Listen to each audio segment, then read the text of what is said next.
This was the age when I was molested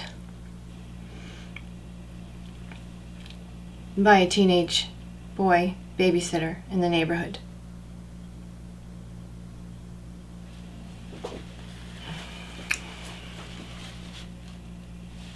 This is the doll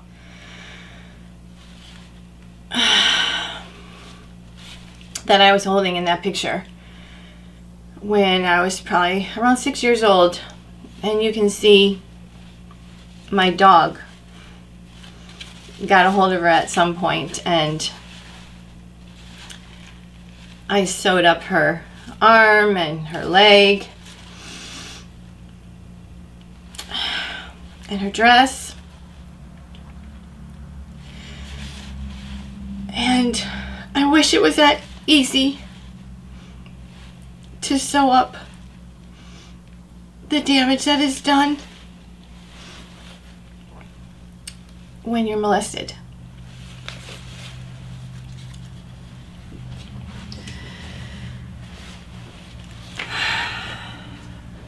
I've told my story many, many times, and I didn't think I would get emotional today.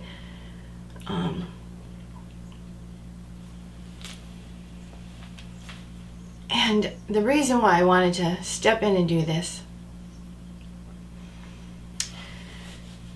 is a long time coming, people. It's a long time coming for men and for women,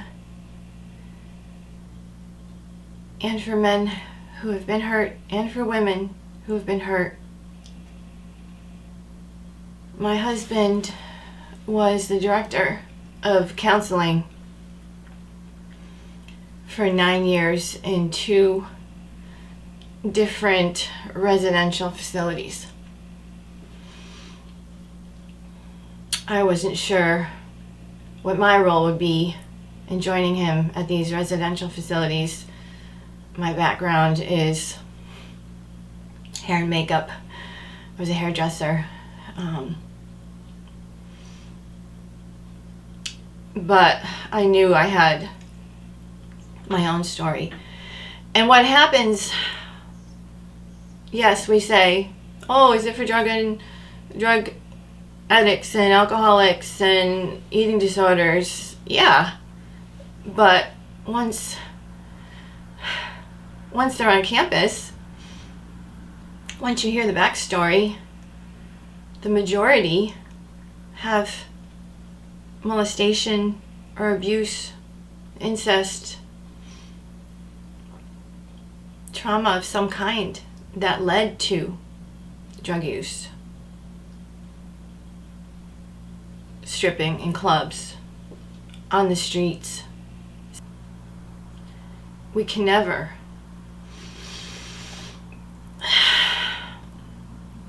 stand in judgment of anybody.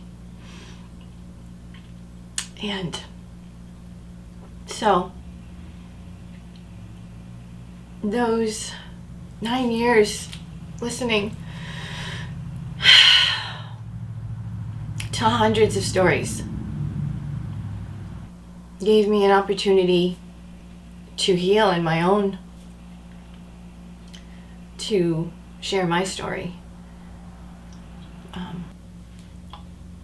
You can't weigh or judge or measure what someone receives from what they've experienced. You could have 3 different girls in class, and I used to teach an inner healing class, and all of them might have a similar rape story, and then everyone reacts differently based on different aspects of Were they supported? Did they have someone to tell? Did someone believe them or not? Like I said, my head is swimming. There's so many stories in my head.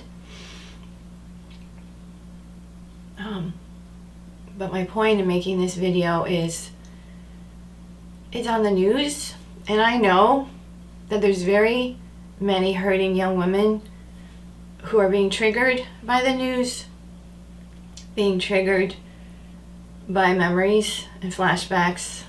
And as a wife of a licensed counselor and someone who worked in trauma, I sat in on all the group sessions,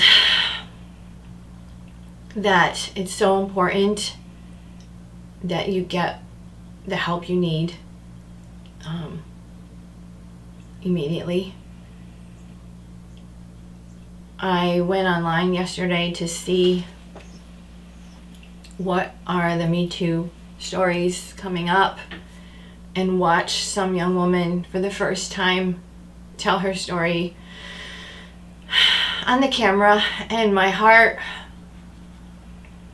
was very conflicted, because it was a brave act for sure, but also I know as a counselor slash helper that speaking it out probably put her in a triggered place, and she may still be there.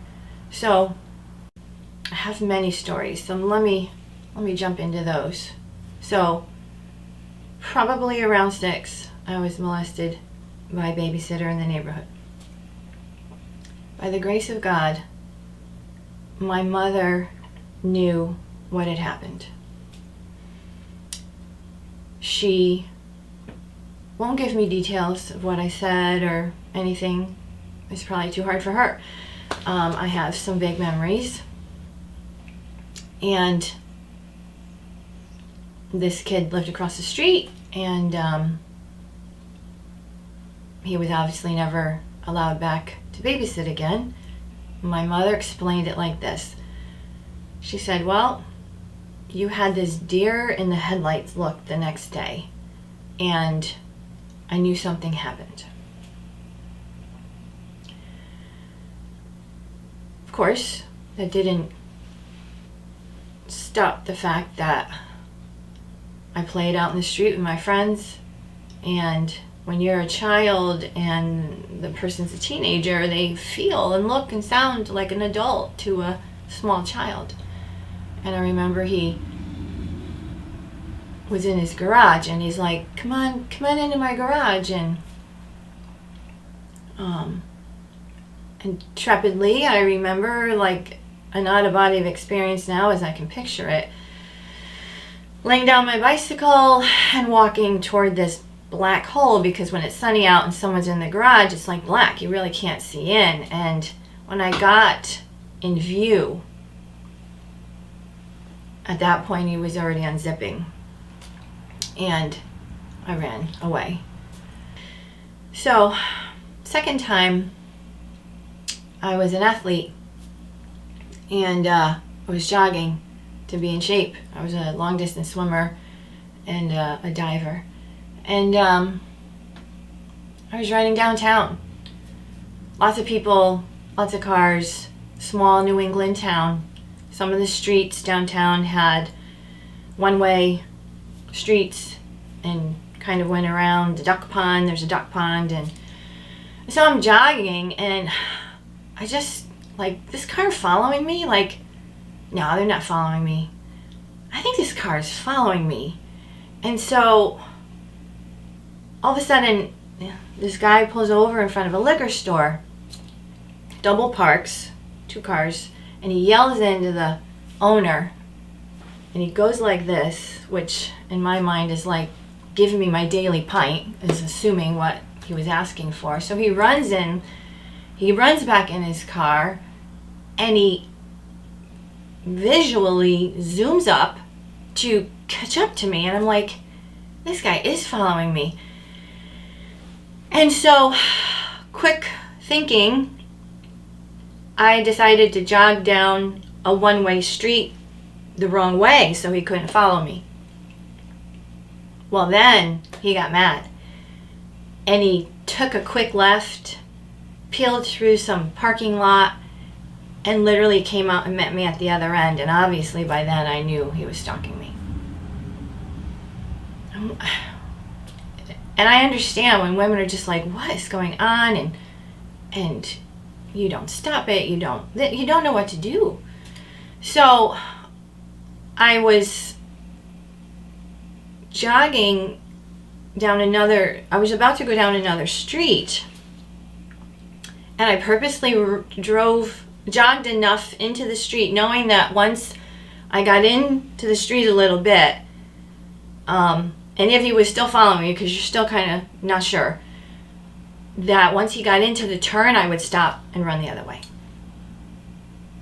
So I went down this street, and by the grace of God, again, he put his blinker on. I'm like, he is coming after me. And this street now was getting into a wooded area. So he turns into the turn, and immediately I turned around and went the other way. And again, a car was coming with a bunch of my high school friends in it. And I literally ran into the middle of the street and stopped the car. It's like, get me home. Take me home. Somebody is chasing me. This is ridiculous. And of course there was teenage boys in the back seat, and it was the 1970s, and I had blonde hair and a tan, and I was a lifeguard, and yeah, laughing, ha ha ha, blah blah blah, drove me home. Well, from that day forward, I could never jog again. Another time, at a pool party where I worked at the YMCA. Again, 1970s, Speedos. Yeah, Speedos. In the water, hanging out, playing with my friends. I was 15 or 16. My boss jumps in the water, and what I didn't know then, that they used to go do drugs in the hot tub room, or the sauna rather. They go in a sauna. This is before hot tubs. They go in the sauna, get all sweaty, jump in the cold pool. Jumps in the water, grabs me, and now my arms are down, so I'm grabbed, and obviously he's behind me. Would not, and he's right here in my ear, and Speedo, yeah, wouldn't let go. I'm screaming. Now the pool is full of people and it looks fun, and I'm screaming at the top of my lungs, and all of a sudden my brother realizes it, and he was lifeguarding for the party. He probably volunteered for that duty because he's a good guy. And he dives from the lifeguard stand into the water, and thank God he knew how to dive right because it was shallow. And he pulls him off of me. And it's like, really? I have another story. First boyfriend. I'm 15. And this is where I think where the girls can get confused about, yeah, we fooled around, no intercourse, but your typical fooling around, kissing, but you're 15. You don't get it. You don't know what it is they ultimately want. At least I had no clue. That was it. There was no taking no for an answer, and I was raped. And it's that, let's just get this over with and get me out of here. And I think when that happens for some young women, it's like, well, I laid there and let it happen. No, don't blame yourself like that. And that, that was it. I was never going to lay eyes on him again. Those are my Me Too stories. And it never leaves you. My husband and I have had to learn how to deal with those stories. You could be a counselor and still have your stuff. But I will say, and this is what's very interesting, when I did move into forgiveness, especially for the teenager, as an adult, sometimes you have to go back and talk to the child. As an adult who's safe and protected, has to go back and talk to that child and say, listen, you're good now. I've got you. And I was able to look at my 6-year-old self and look at this thoroughly confused 13-year-old boy. And when I look at the whole family, everyone was messed up. And again, I am not excusing. Please don't take that as excusing. But I needed to understand, and I needed for my own healing to move into forgiveness. So after I was able to step into forgiveness of that teenager, I actually had a burning passion in my heart for teenage boys. My older daughter, God bless her heart, had pretty severe ADHD, which got her into a lot of trouble. And also brought these fringe kids, is what we called them back in the 80s. But these kids came into our home whose parents were on drugs or in jail, or there was 3 different fathers in the family, and there was abuse or being raised by the grandparents. And I just fell in love with these kids, and we opened our home to them for a season of our lives, and had one kid living in our basement, and constantly they were at the house. We always had food for them because there wasn't always food at home, and so my trauma story was able to be used for good. And I know there are many out there who are doing the same, and I honor you in that. And it's important work. And so if there's any way that you're at a good place with your Me Too story and you might want to volunteer at a rape crisis center, or a Celebrate Recovery in your church, or just look out there. What's Teen Challenge organization? There's all kinds of places where you could help, and it'll help you in the process. I'm grateful that this is coming out.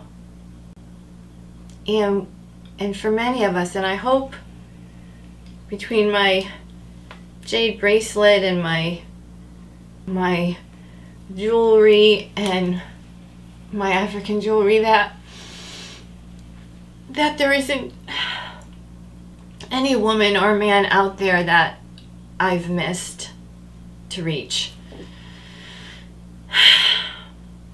So, if you're going to share your story, bless you, and make sure you tell some people. And pay attention to how you're feeling the next couple of days afterwards. And see somebody if you need to. This is a revolutionary time, and I'm grateful to be alive, to be a part of it.